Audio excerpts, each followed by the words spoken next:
Topik yang akan dibahas kali ini adalah mengenai limit peluang transisi. Nah, apa itu limit peluang transisi?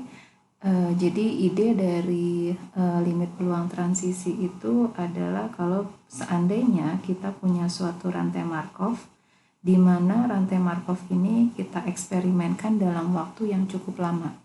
Artinya nanti kita akan coba menghitung apa yang terjadi ketika peluang transisi dalam N langkahnya ini nanti kita pandang kalau N-nya menuju taingga, jadi menuju periode yang cukup besar.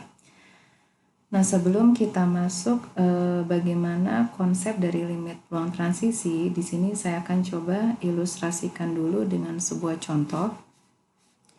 Misalkan kita punya suatu rantai Markov dengan dua keadaan. Misalkan di sini saya punya keadaan 1 dan keadaan 2. Katakanlah mulai dari keadaan 1 kita bisa bertransisi ke keadaan 1 lagi dengan peluang sebesar 0,5. Berarti peluang transisi dari 1 ke 2 ini adalah sebesar sisanya 1 dikurang 0,5 berarti 0,5. Kemudian dari keadaan 2 kita bisa bertransisi ke keadaan 2 lagi dengan peluang sebesar 0,8. Berarti peluang transisi satu langkah dari 2 ke 1 ini adalah sebesar 0,2. Oke, nah sekarang kita coba hitung peluang transisi untuk setiap N ya. Di sini saya buatkan sebuah tabel. Kita coba hitung peluang transisi. Pertama di sini kan ada 4 peluang transisi ya. Kita bisa hitung peluang transisi dari 1 ke 1 dalam N langkah. Kemudian ada juga peluang transisi dari keadaan 1 ke keadaan 2. Kemudian peluang transisi dari keadaan 2 ke keadaan 1. Dan yang terakhir adalah peluang transisi dari 2 ke 2. Nah, sekarang kita coba hitung peluang transisi untuk N langkah. Sekarang kita ambil kalau N-nya sama dengan 0. Berapa peluang transisi dari keadaan 1 ke keadaan 1 lagi dalam 0 langkah? Ya jelas pasti peluangnya sama dengan 1 ya, karena peluang transisi dari keadaan 1 pada waktu ke T diberikan pada waktu ke T ada di keadaan 1 ya jelas pasti peluangnya 1. Nah, dalam 0 langkah berapa peluang berpindah dari 1 ke 2? Ya jelas tidak mungkin terjadi ya, karena dalam 0 langkah dia masih berada di state yang sama. Berarti ini peluangnya 0. Begitu juga peluang transisi dari 2 ke 1 dalam 0 langkah tidak mungkin terjadi, karena pada 0 langkah ketika mulai dari 2 ya jelas pasti ada di keadaan 2. Jadi tidak mungkin terjadi, ini peluangnya 0. Peluang transisi dari 2 ke 2 dalam 0 langkah ini pasti terjadi. Jadi peluangnya sama dengan 1. Oke, nah sekarang kita hitung bagaimana peluang transisi dalam 1 langkah. Peluang transisi 1 langkah ya ini otomatis bisa kita lihat pada diagram Markov yang saya gambarkan di sini. Ya, jadi kalau dalam 1 langkah peluang transisi dari 1 ke 1 sebesar 0,5. Dari 1 ke 2 dalam 1 langkah ini 0,5. Dari 2 ke 1 ini peluangnya 0,2. Dari 2 ke 2 ini peluangnya 0,8. Sekarang kita lanjutkan lagi. Kalau dalam 2 langkah, ini bisa kita lakukan dalam 2 cara ya. Jadi kalau kita mulai dari 1 ke 1 dalam 2 langkah, artinya kita bisa bertransisi dulu. Jadi kalau saya tuliskan di sini kan berarti dari 1 ke 1, baru dari 1 kita kembali ke 1. Atau cara kedua adalah kita bertransisi dulu mampir ke keadaan 2, baru dari 2 kita kembali ke 1. Berapa besarnya? P11 kan 0,5 dikali 0,5 ini adalah 0,25 ya. Kemudian dari 1 ke 2 0,5 dikali 0,1. Berarti kalau kita hitung peluang transisinya adalah 0,35. Nah, dalam dua langkah transisi dari 1 ke 2 dengan cara yang sama, ini bisa kita tuliskan sebagai kita mulai dari 1 ke 1, kemudian dari 1 kita baru berakhir ke 2. Atau cara kedua, kita mulai dari 1, kemudian mampir ke 2, baru dari 2 kita berakhir di 2. Nah, ini kalau kita hitung peluangnya sebesar 0,65. Nah, untuk dua langkah dengan cara yang sama untuk peluang transisi dari 2 ke 1 dalam dua langkah, ini saya langsung berikan peluang transisinya sebesar 0,26. Kemudian peluang transisi dua langkah dari 2 ke 2 ini sebesar 0,74 ya.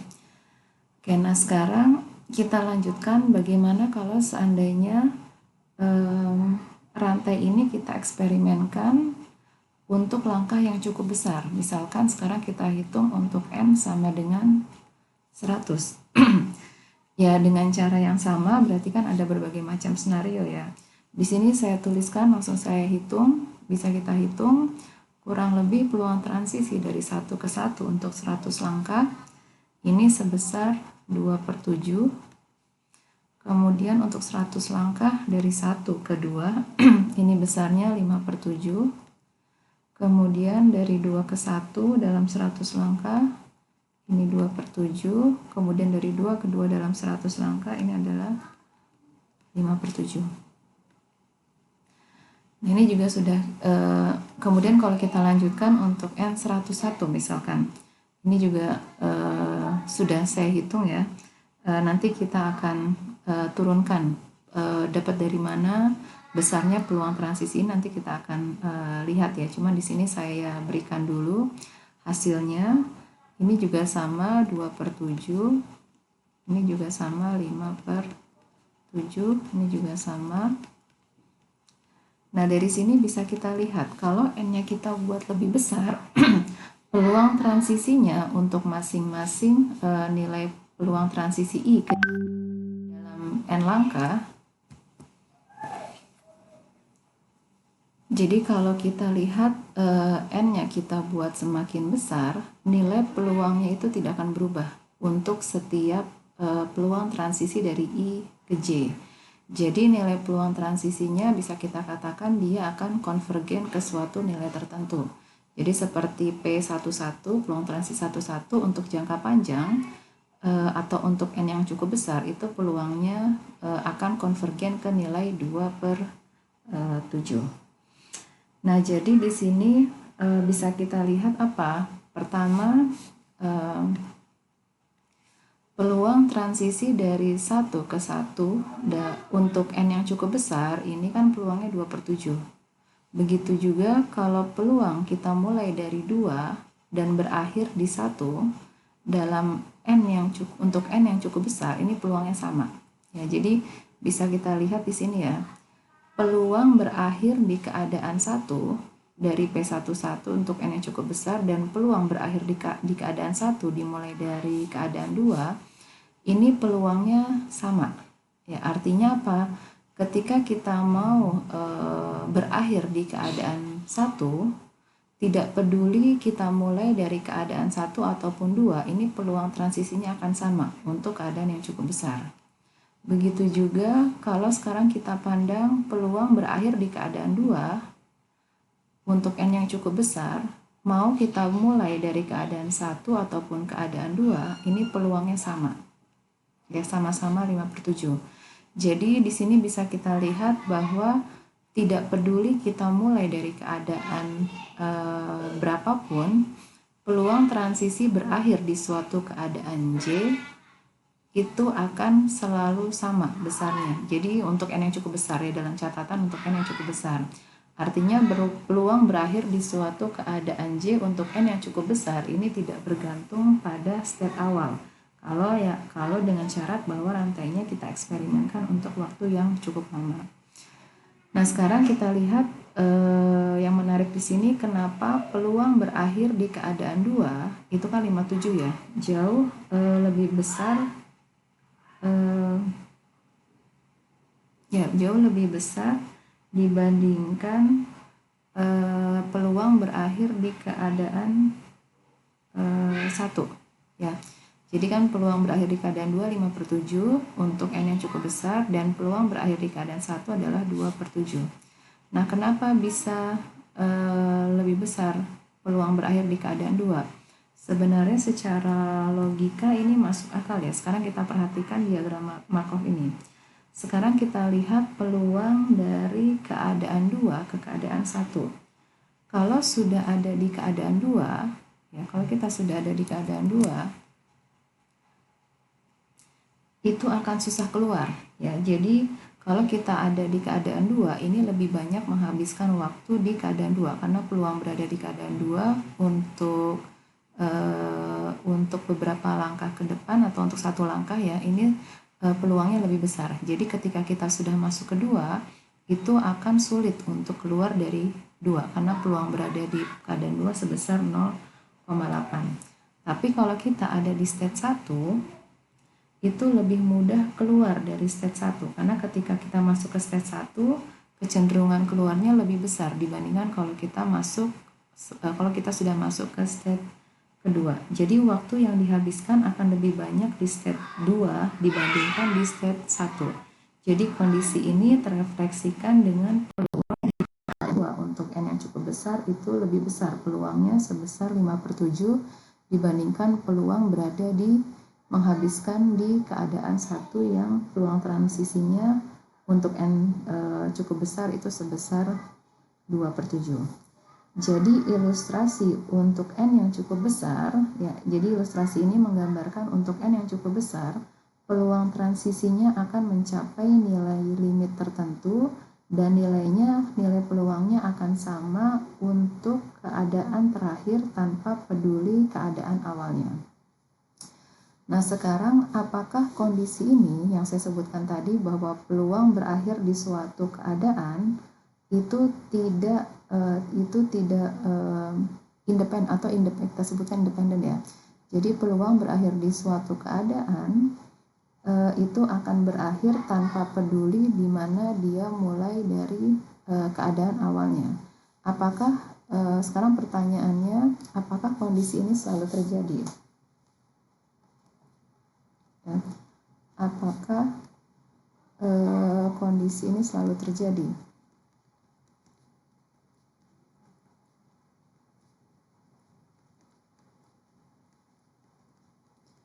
Apakah kondisi peluang transisi untuk N yang cukup besar berakhir di keadaan J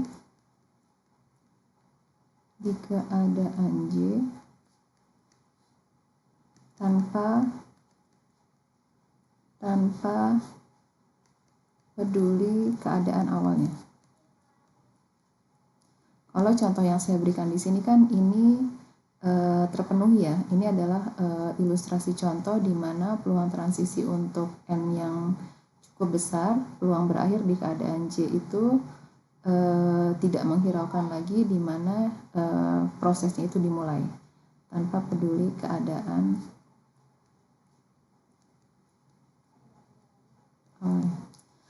Nah, untuk melihat apakah pertanyaan saya ini terpenuhi atau tidak, di sini saya akan coba ilustrasikan dengan sebuah contoh lain. Misalkan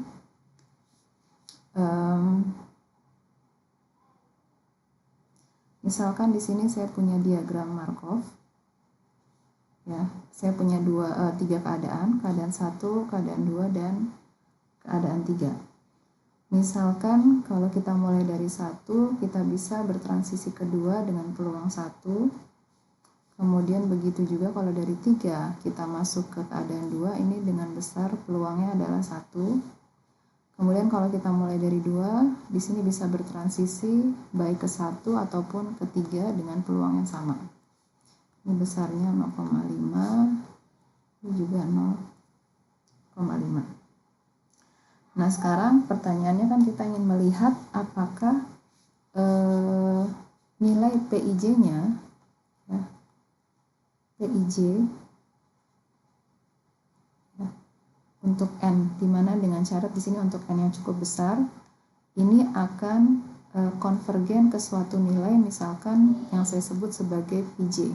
Jadi PJ ini adalah peluang transisi untuk N yang cukup besar berakhir di keadaan J, dan indeks I-nya sudah hilang di sini karena tidak bergantung lagi pada keadaan awal. Nah, ini kan yang mau kita cek ya. Untuk contoh yang di tabel, yang saya ilustrasikan tabel di atas, ini kan memenuhi bahwa peluang PIJ pangkat N dia akan menuju suatu nilai limit tertentu, saya sebut PJ. Nah, sekarang bagaimana contoh kedua ini?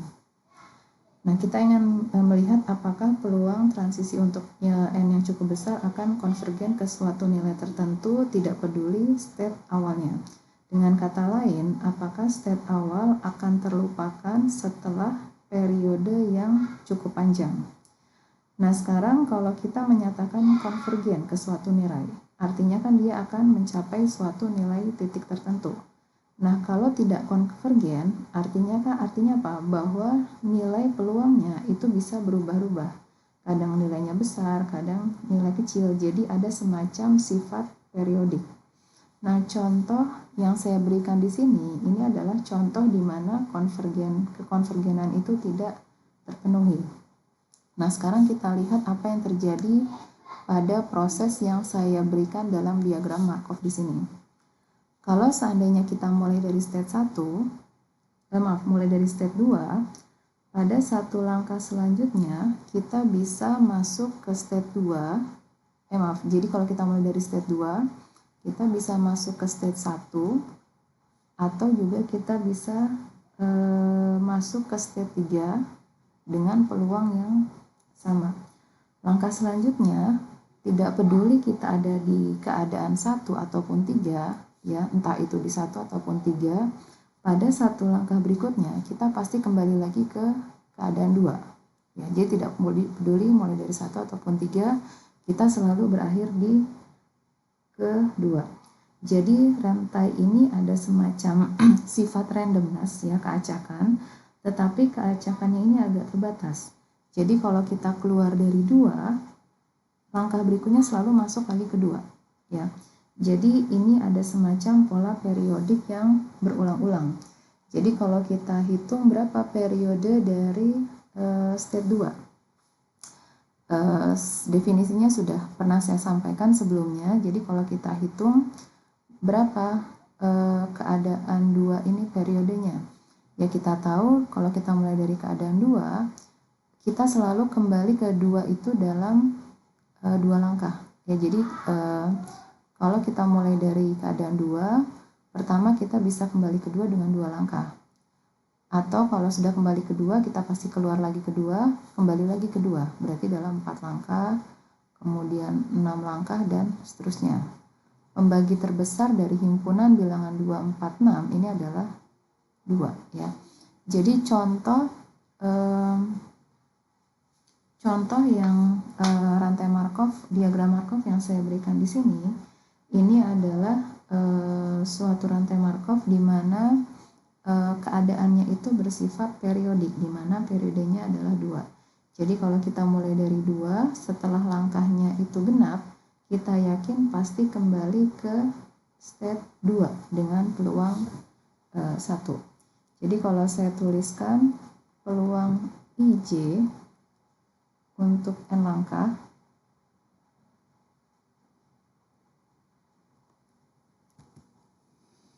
mungkin saya tidak akan menyatakan secara umum untuk PIJ, tapi mungkin di sini saya ilustrasikan peluang transisi dari 2 ke 2, ya. Spesifik di sini untuk peluang transisi dari 2 ke 2 dalam N langkah. Nah, peluang transisi dari 2 ke 2 ini jelas dia kan karena dia bersifat periodik, ya. Jadi sekarang bisa kita pandang ada 2 nilai peluangnya. Pertama, Untuk n yang cukup besar atau atau dalam hal ini misalkan kita lihat untuk n yang bersifat atau n-nya genap, apa yang terjadi? Pertama, kalau kita mulai dari 2, ya, kita kan akan bertransisi dalam satu langkah berikutnya, entah itu ke 1 atau ke 3. Tapi untuk transisi dalam 2 langkah, kita pasti kembali ke 2, tidak peduli kita mulai dari 1 ke 3. Berarti untuk n genap, peluang dari mulai dari 2 kembali ke 2, ini peluangnya adalah sebesar 1. Ya. Kemudian kalau untuk itu untuk contoh misalkan n-nya 2, kalau n-nya 4 juga sama. Dari 2 kita keluar ke 2, tapi setelah keluar ke 2 kita balik lagi ke 2, kemudian keluar lagi dari 2, kembali lagi ke 2 dalam 4 langkah. Jadi untuk n yang nilainya genap, kita pasti selalu kembali ke 2. Nah, sekarang bagaimana untuk n yang ganjil? Ya, contohnya dalam satu langkah. Satu langkah itu kan n-nya ganjil. Ketika kita mulai dari 2, dalam satu langkah kita tidak pernah bisa kembali ke 2. Karena kalau dalam satu langkah entah ke 1 atau 3. Berarti peluangnya adalah 0. Begitu juga dalam 3 langkah. Dalam 3 langkah kita keluar dari 2, berarti kan satu langkah.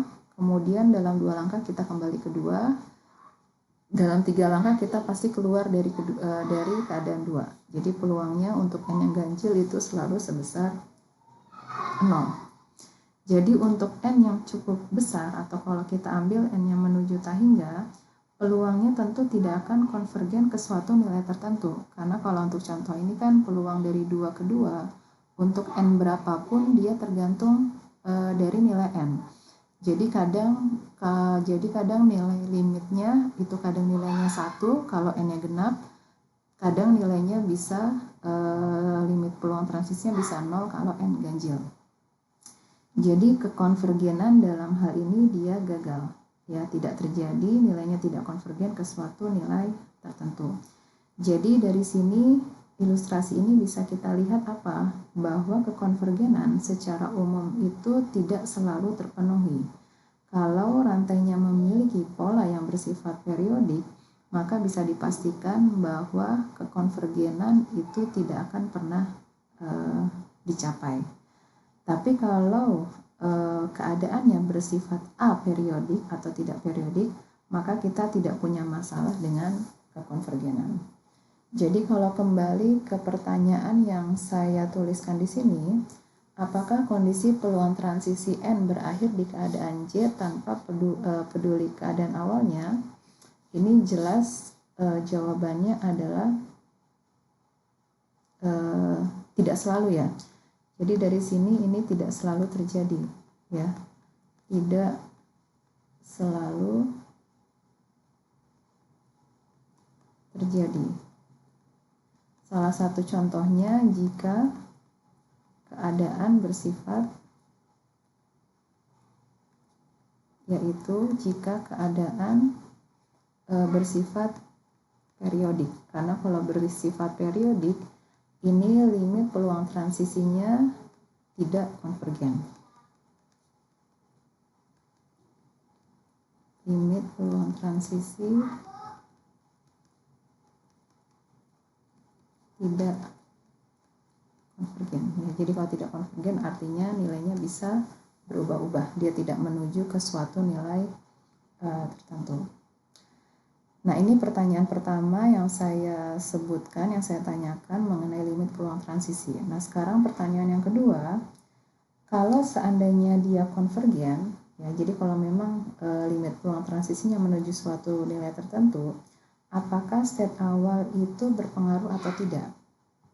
Jadi contoh yang saya berikan di tabel ini kan limit peluang transisinya konvergen dan dia tidak dipengaruhi dimulai dari keadaan apapun.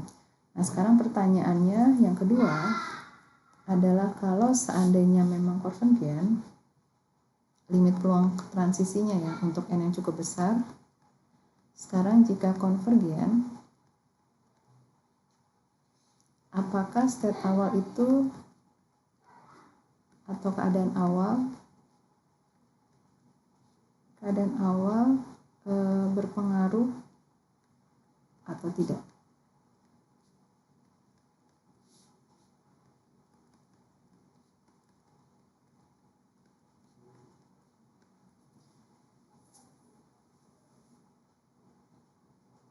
Jadi jawabannya sih sebenarnya kalau konvergen keadaan awal itu bisa berpengaruh atau tidak. Jadi contoh yang di tabel itu kan yang dimana keadaan awal tidak berpengaruh.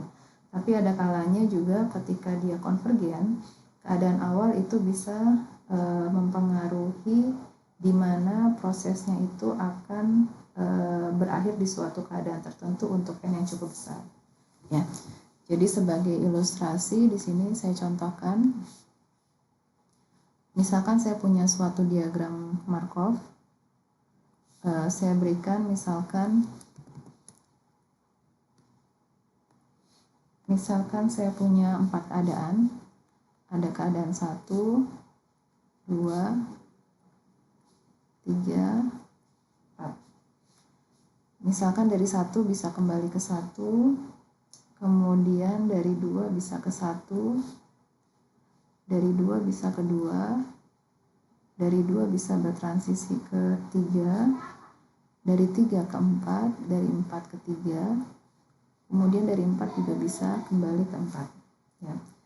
Nah sekarang misalkan di sini saya berikan peluang transisi ya, misalkan dari 2 ke 1 ini peluangnya adalah 0,3, dari 2 ke 3 juga 0,3, berarti kalau dari 2 ke 2 ini sisanya adalah 0,4. Nah sekarang perhatikan kalau kita mulai di keadaan 1, misalkan x0 nya sama dengan 1 ya, jadi kita mulai dari keadaan 1, maka kita bisa lihat bahwa peluang transisi berakhir di 1 kalau mulai dari 1 untuk n berapapun, ini pasti peluangnya sama dengan 1, dan ini berlaku untuk setiap n. Karena kalau kita sudah berakhir di 1, kita akan terperangkap selamanya di keadaan 1, tidak pernah keluar dari 1 ya, karena tidak ada anak panah yang menghubungkan ke keadaan lainnya. Nah sekarang kalau kita mulai dari 2, ya, kita mulai dari 2, berarti x0 sama dengan 2. Bagaimana peluang transisi berakhir di 1? 2 ke 1 dalam n langkah.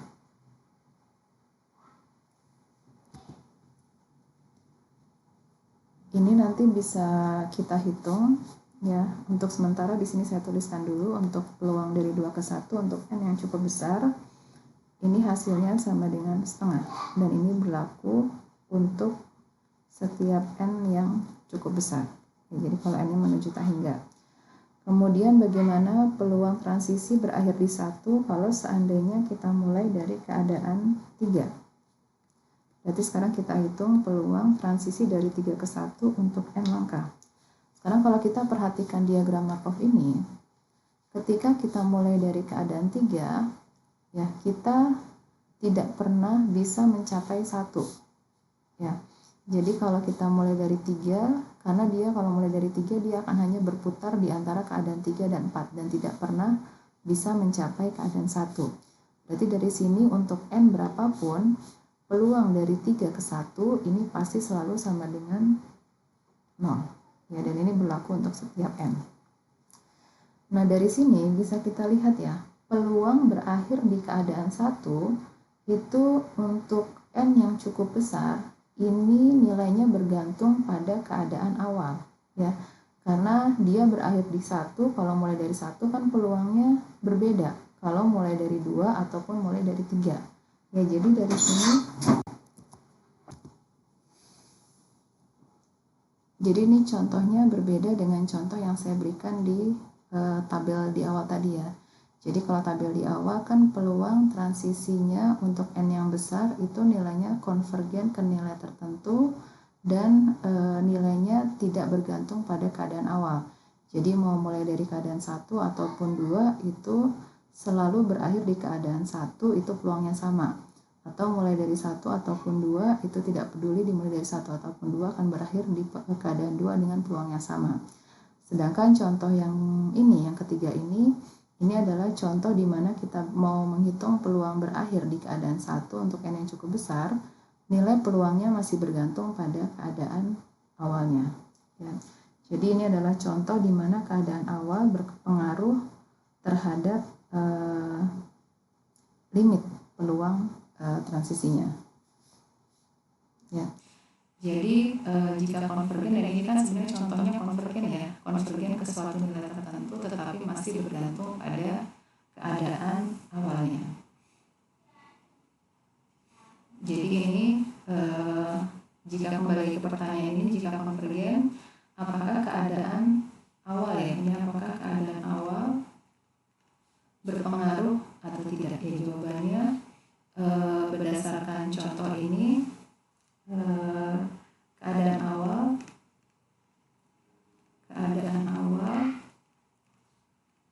bisa berpengaruh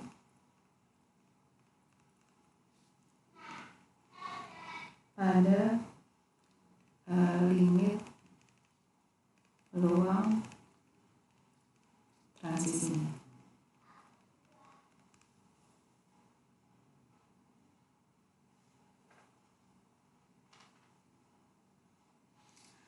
Ya, nah dari contoh ini yang bisa kita lihat, bisa kita rangkum ya, limit peluang transisi itu bisa kita hitung dengan syarat, ada dua syarat ya. Limit peluang transisi itu nilainya ada,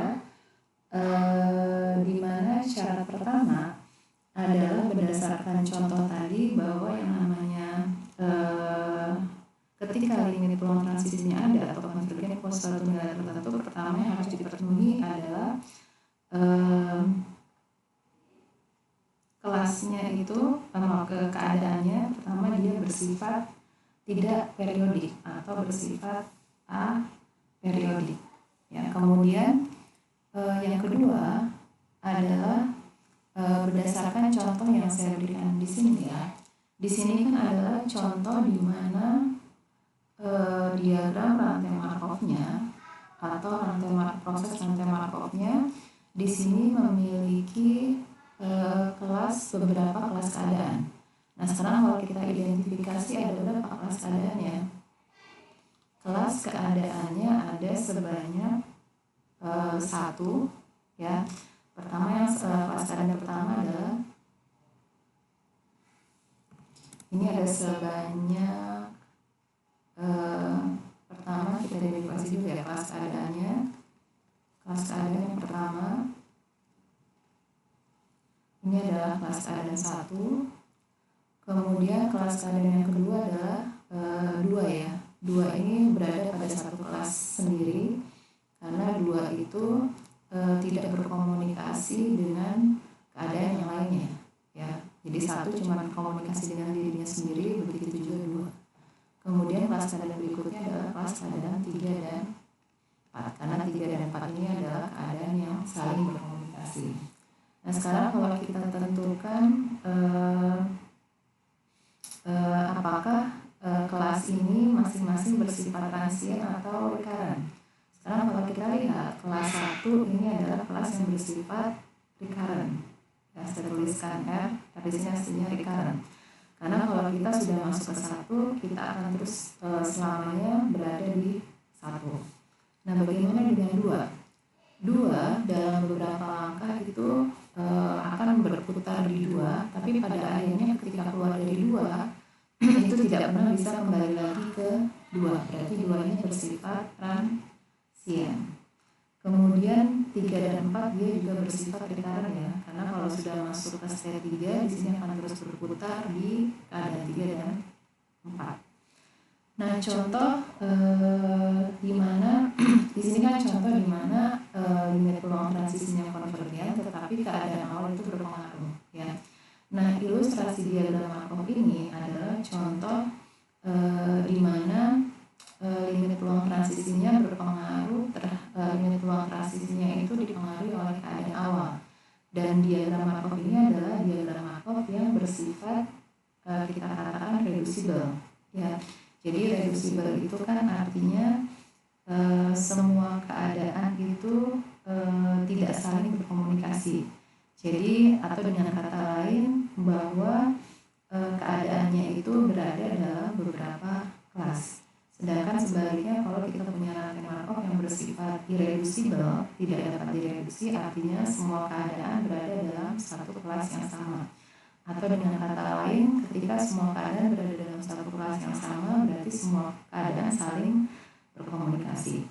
Jadi ketika kekonvergenannya ini bergantung pada keadaan awal, ini adalah terjadi ketika matriksnya atau rantai Markovnya dia bersifat reducible, ya.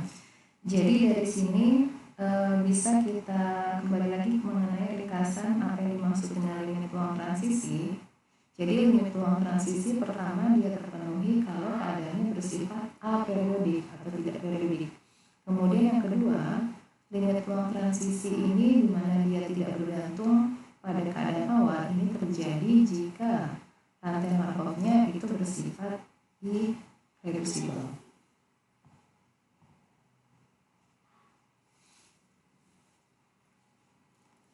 Oke, sekarang saya berikan misalkan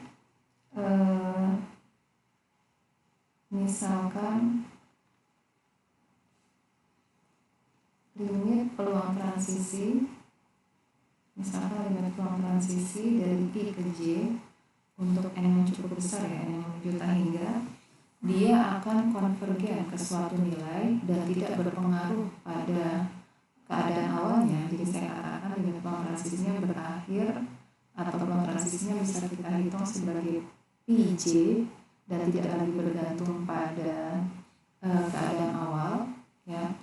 Ini terpenuhi, ya. Ini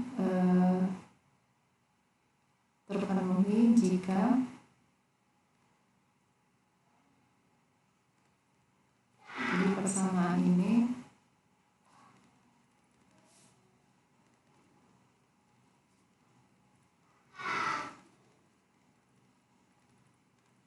jika pertama rantai Markov bersifat irreducible atau tidak dapat direduksi, ya. Irreducible artinya semua kelas saling berkomunikasi. Kemudian yang kedua adalah keadaannya itu bersifat aperiodik atau keadaan tidak periodik.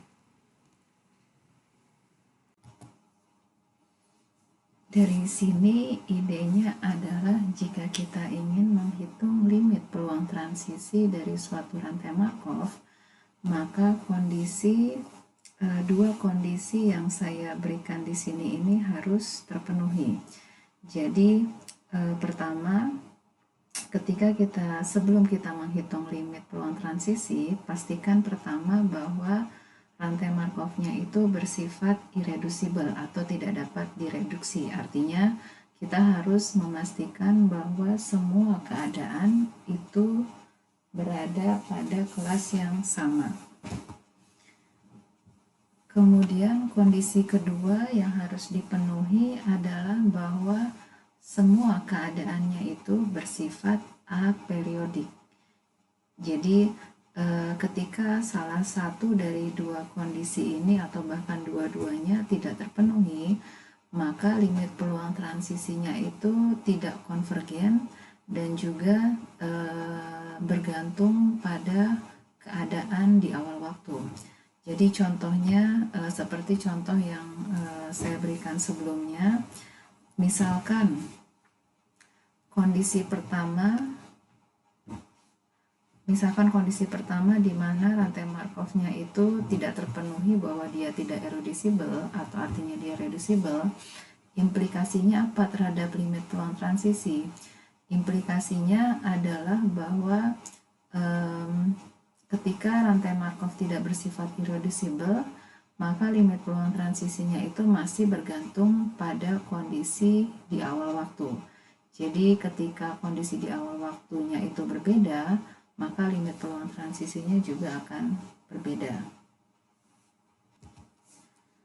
Kemudian jika kondisi kedua ini tidak dipenuhi atau katakanlah misalkan keadaannya bersifat periodik, apa implikasinya terhadap limit peluang transisi? maka limit peluang transisinya bisa dipastikan bahwa dia tidak akan konvergen ke suatu nilai tertentu.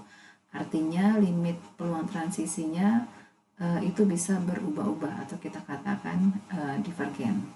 Ya, jadi sekali lagi sebelum kita memastikan bahwa limit peluang transisinya itu ada, ya kemudian dia tidak bergantung pada kondisi di awal waktu, maka pastikan dua kondisi atau syarat ini terpenuhi.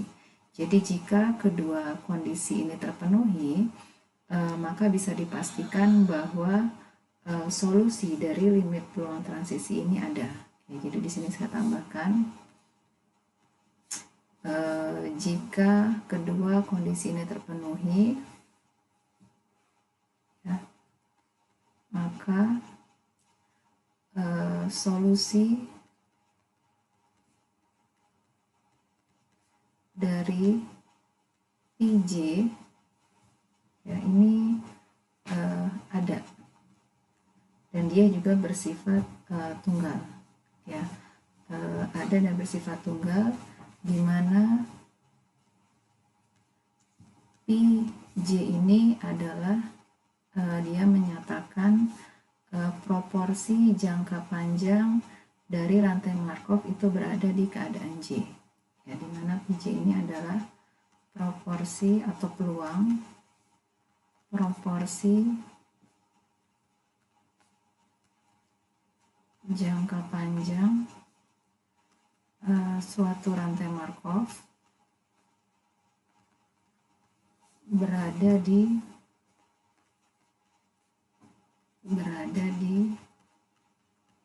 keadaan J dan kondisinya juga dia tidak bergantung pada keadaan awal dan tidak bergantung pada keadaan di awal waktu. Ya. Jadi ini ya definisi dari limit peluang transisi. Nah sekarang bagaimana mencari solusi dari PJ ini?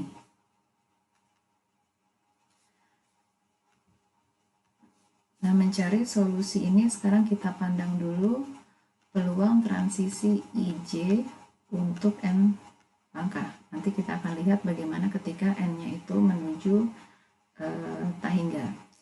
Nah, berdasarkan persamaan Chapman-Kolmogorov, ketika kita bertransisi dari I ke J dalam N langkah, ini kan bisa kita tuliskan bahwa misalkan kita mulai dari state I atau keadaan I, kemudian kita kan bisa kita pandang bahwa ketika kita mulai dari state I, kita bertransisi dulu ke suatu state K, katakanlah ini kita lakukan dalam N-1 langkah. Jadi sebelum kita berakhir di state J dalam N langkah.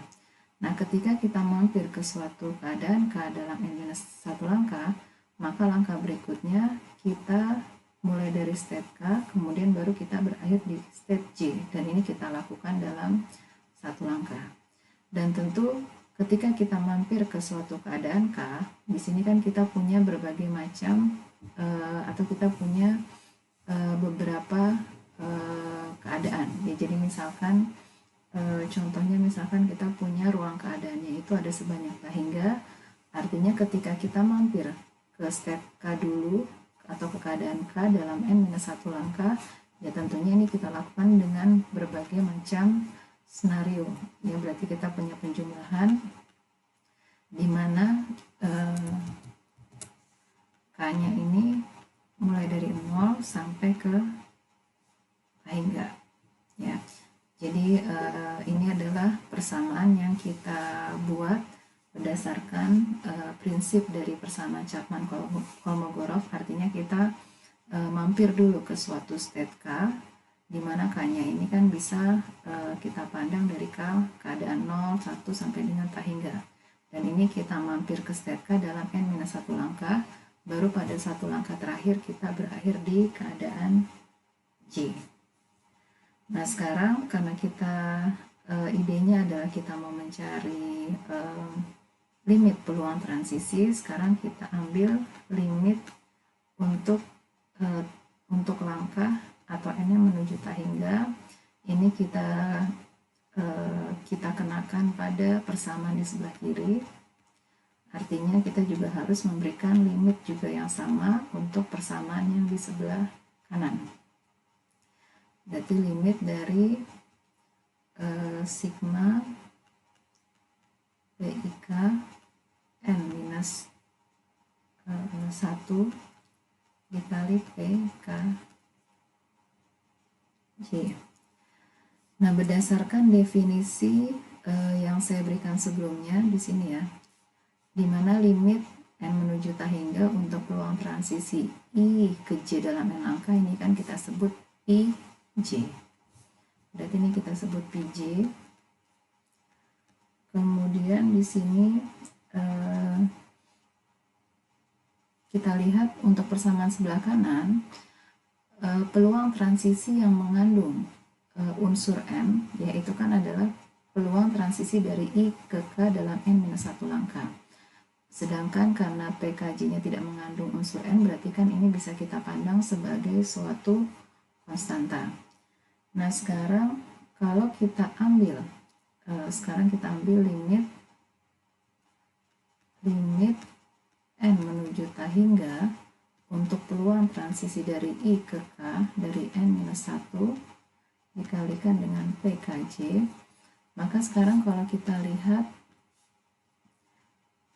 limit transisi atau limit peluang transisi untuk PIK dalam n-1 langkah, ketika n-nya ini cukup besar, maka kan berdasarkan definisi yang sebelumnya saya sampaikan bahwa limit peluang transisi ini kan tidak bergantung lagi kepada keadaan awal. Ya, jadi kalau kita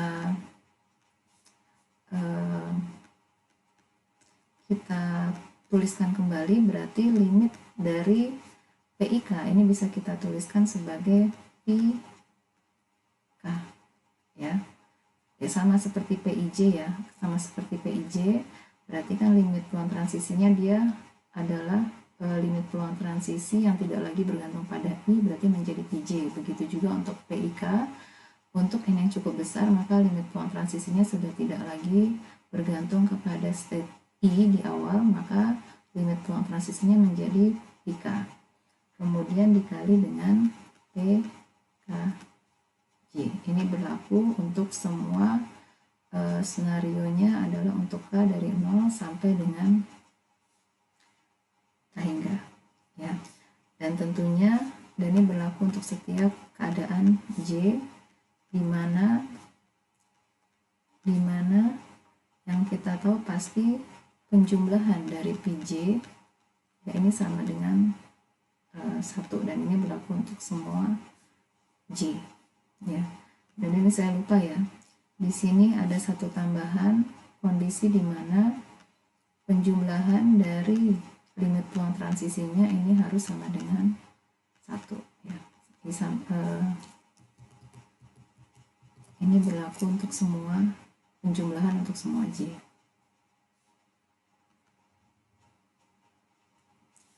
Jadi ini ya bagaimana kita nanti mencari solusi dari nilai limit peluang transisinya ini. Kita bisa menggunakan persamaan yang sudah kita turunkan di sini ya, ini. Nah, persamaan ini juga sebenarnya bisa kita tuliskan sebagai persamaan dalam matriks. Jadi kalau kita tuliskan dalam matriks ya, katakanlah di sini katakanlah PJ-nya itu kita tuliskan dalam vektor P ya, ini bisa kita tuliskan sebagai P, misalkan kita punya vektor P di mana P ini adalah vektor baris yang isinya adalah limit peluang transisi 0, kemudian limit peluang transisi berakhir di 1, P2 dan seterusnya. Nah, solusi ini kalau kita tuliskan dalam bentuk matriks, berarti ini adalah P dikali peluang dikali matriks transisi P. Solusinya adalah ini ya, P sama dengan P dikali P. Jadi kalau kita tuliskan P-nya ini vektor P-nya ini kan isinya adalah limit peluang transisi 0, P1, P2, dan seterusnya. Kemudian ini juga kita tuliskan P-nya adalah P0, P1, P2, dan seterusnya. Kemudian kita kalikan matriks transisinya. Ya, berarti ini kan dikali P00, P01, P02, dan seterusnya. Ini adalah P10, P11, P12, dan seterusnya. Ya. Jadi solusi dari P bisa kita cari dengan menggunakan prinsip dari operasi matriks yang diberikan di sini.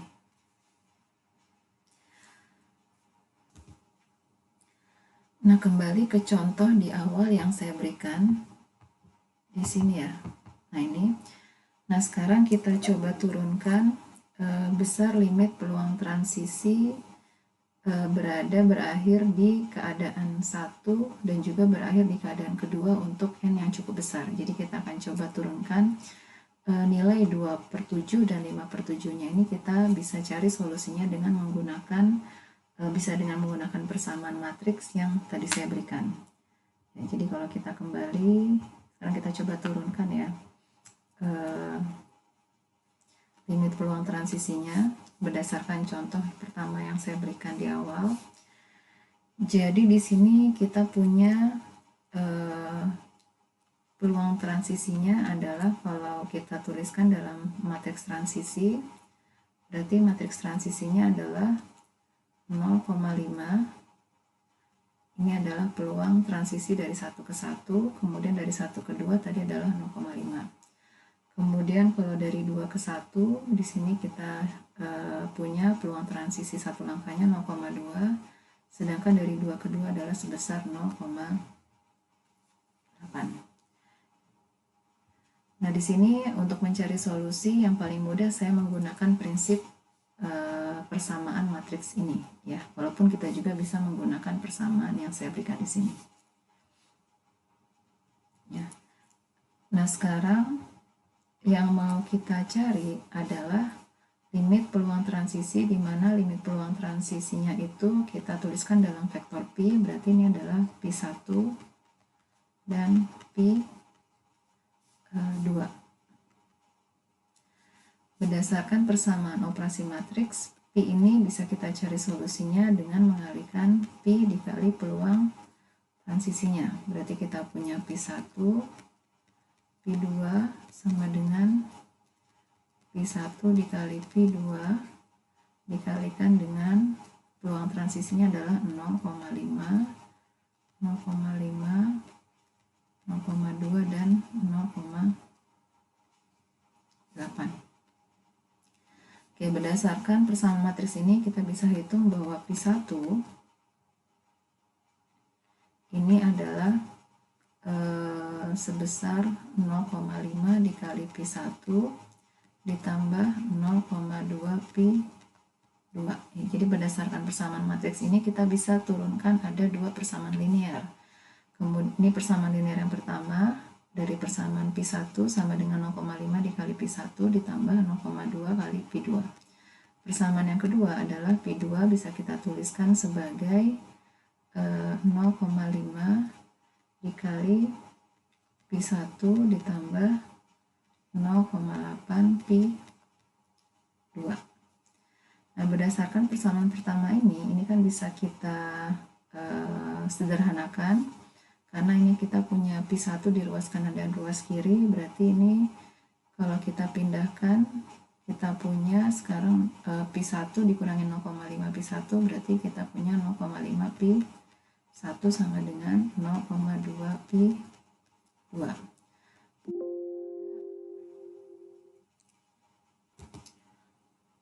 Untuk persamaan yang kedua, ini juga bisa kita sederhanakan karena ruas kiri kanan ada komponen P2. Berarti kalau kita tuliskan ini adalah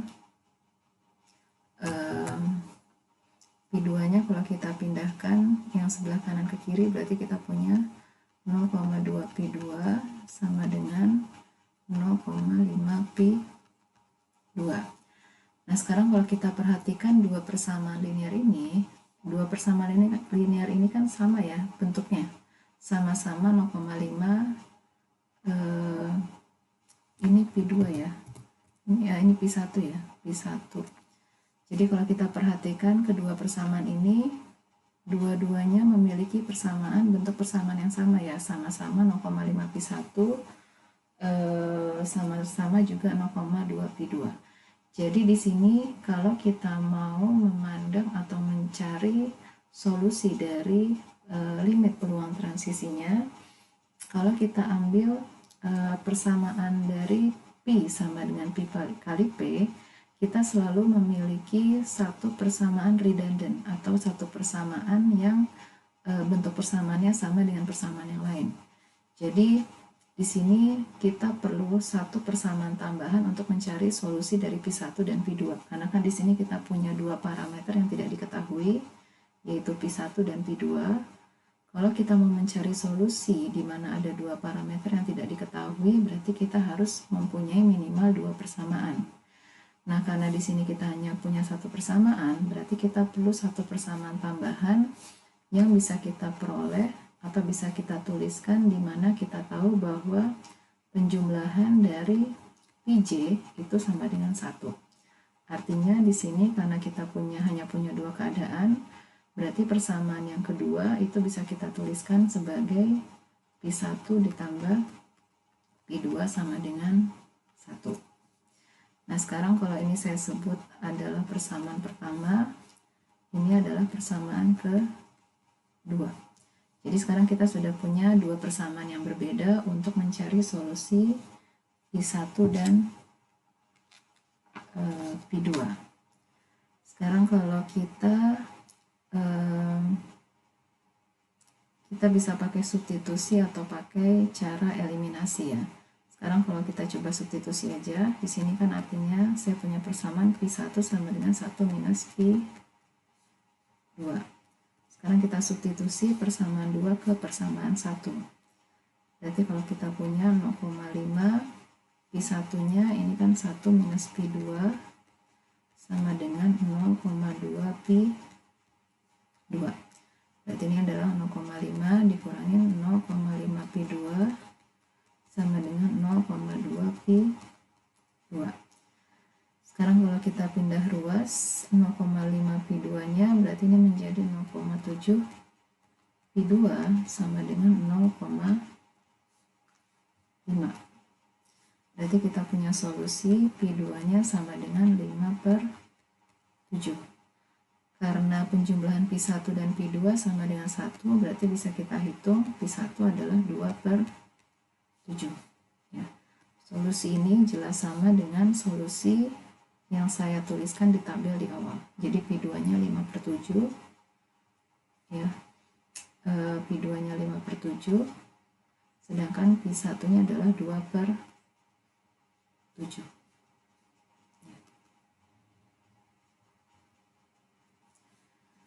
Jadi artinya kalau misalkan kita tuliskan dalam limit matriks, jadi limit n menuju t hingga, untuk misalkan saya punya P, ini adalah matriks transisi,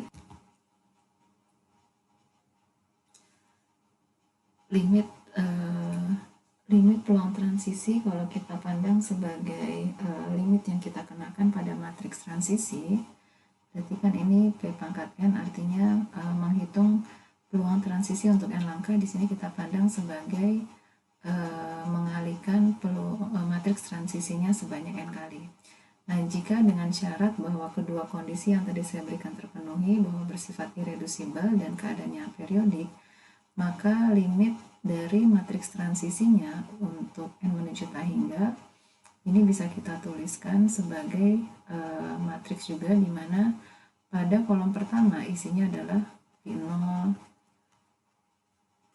dan ini untuk semuanya adalah pi 0. Kemudian untuk kolom kedua isinya adalah pi 1, dan pi 1. Begitu juga kolom 3 ya. Jadi ini P2, dan seterusnya. Ya, dan ini juga seterusnya untuk yang ke kanan, berarti ini P3 dan seterusnya.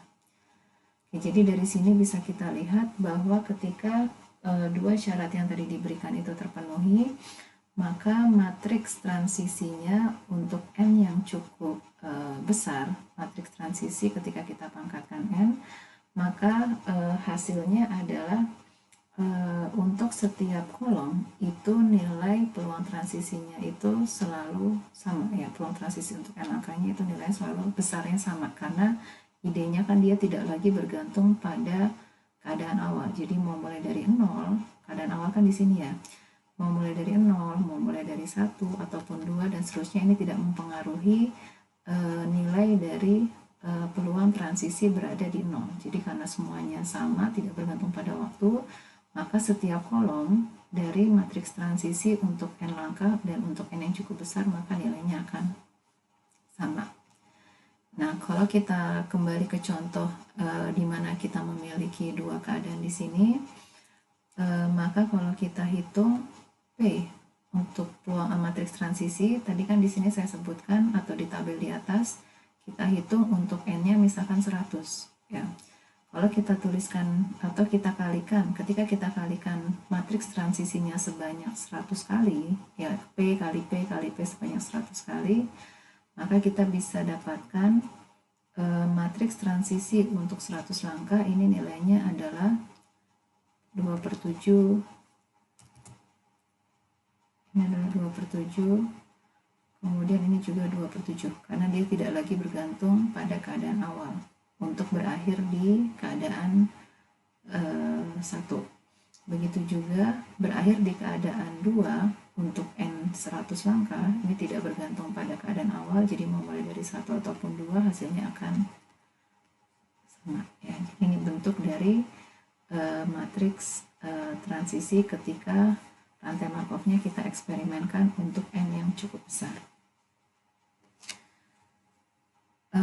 Contoh lain ya, ini satu contoh, saya punya contoh yang kedua. Misalkan saya punya matriks transisi di mana saya punya keadaannya ada tiga keadaan, berarti ini 0,5, misalkan 0,4, 0,1, kemudian 0,3, 0,4, ini 0,3, kemudian 0,2, ini 0,3, dan ini adalah 0,5.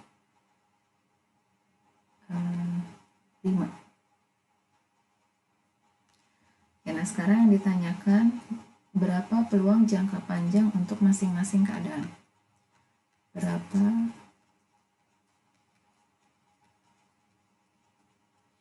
peluang jangka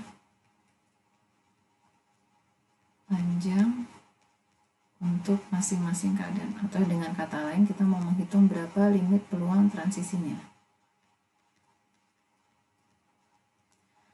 Nah, seperti yang saya sebutkan sebelumnya, bahwa sebelum kita menghitung limit peluang transisi, pastikan bahwa semua keadaan itu saling berkomunikasi, atau dengan kata lain rantai Markovnya irreducible. Kemudian yang kedua adalah bahwa semua keadaan itu bersifat atau periodenya itu adalah sama dengan 1 atau bersifat a-periodik. Nah, sekarang kalau kita gambarkan, kita punya 1, 2, dan 3. Ya.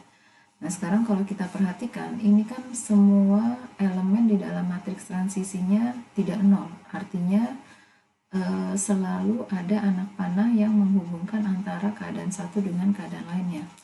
Jadi kalau kita gambarkan dengan diagram Markov, dari 1 bisa ke 2, 1 ke 1, dari 1 ke 3.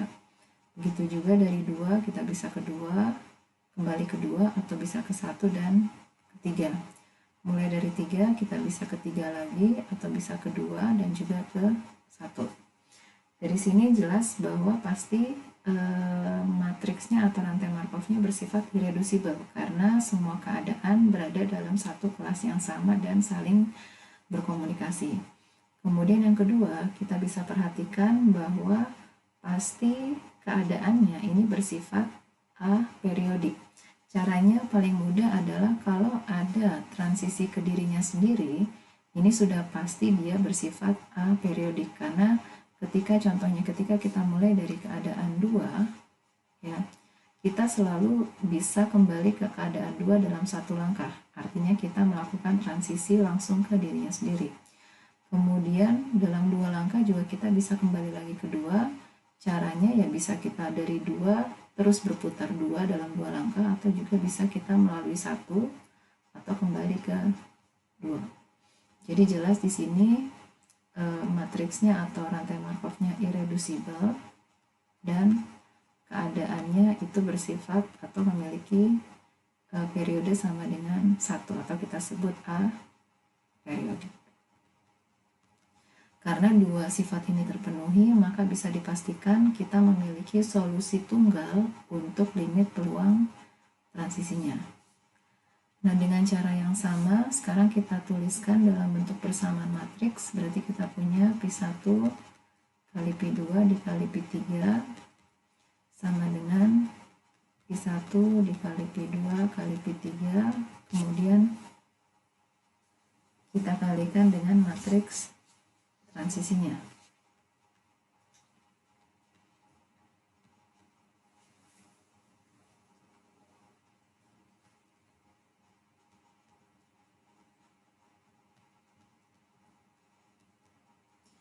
Oke, berdasarkan persamaan matriks ini kita bisa menurunkan ada 3 persamaan linear.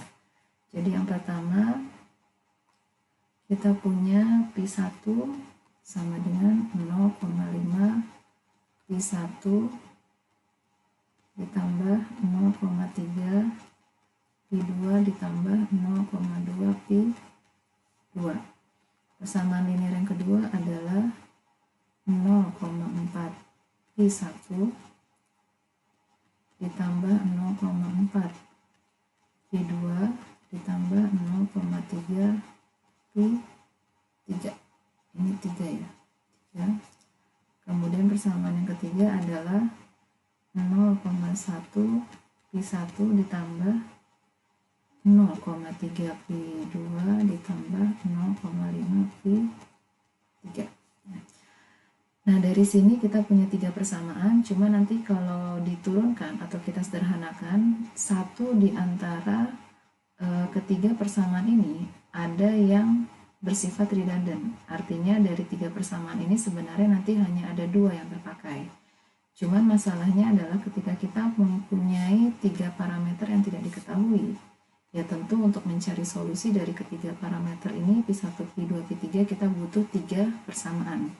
Nah, karena hanya ada 2 dari 3 persamaan ini yang bisa kita gunakan, maka kita butuh persamaan yang ketiga, di mana persamaan ketiga ini bisa kita ambil dari persamaan di mana kita tahu penjumlahan dari limit peluang transisi untuk mencapai keadaan 1, 2, sama 3 ini sama dengan 1. Jadi ini adalah persamaan ketiga yang bisa kita gunakan untuk mencari solusi dari P1, P2, P3. Nah, dengan cara yang sama bisa menggunakan metode substitusi atau bisa menggunakan eliminasi atau gabungan keduanya. Di sini saya langsung berikan solusinya bahwa nanti silakan dicoba sendiri ya. Peluang untuk periode yang cukup besar atau limit peluang transisi dari P1 ini nilainya adalah 21/62, kemudian berakhir di keadaan 2 ini sebesar 23/62, dan P3 ini adalah 18/62 ya. Jadi ini solusinya.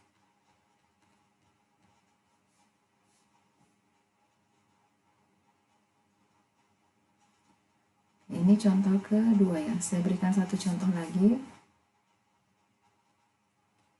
Contoh ketiga.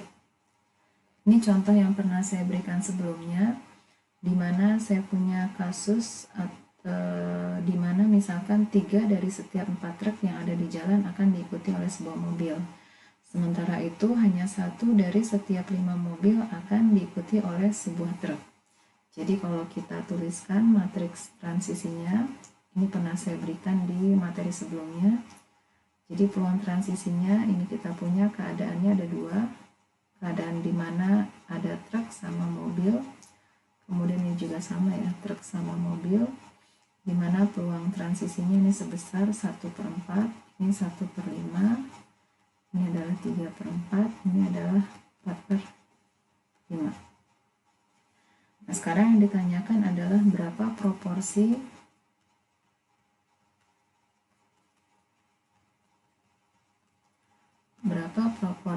kendaraan yang ada di jalan, kendaraan yang ada di jalan adalah truk. Nah, contoh pertanyaan ini ya prinsipnya sama ya. Jadi ditanya berapa proporsi kendaraan yang ada di jalan, berarti untuk jangka panjang sebenarnya berapa peluang ada truk atau dalam hal ini yang kita hitung adalah proporsi. Jadi idenya sama. Pertanyaan ini adalah menanyakan berapa limit peluang transisi untuk keadaan truk. Ya, jadi kalau kita punya dua keadaan berarti kita punya PT sama kita punya PM. Ya. Nah, yang ditanyakan berapa besarnya PT. Di sini dengan menggunakan prinsip yang sama, nanti silakan dihitung. Ya, saya berikan solusinya aja langsung di sini. Nilai PT di sini sebesar 4/19. Sedangkan kalau misalkan kita ingin tahu berapa proporsi kendaraan yang di jalan adalah mobil, ini proporsinya sebesar 15/19.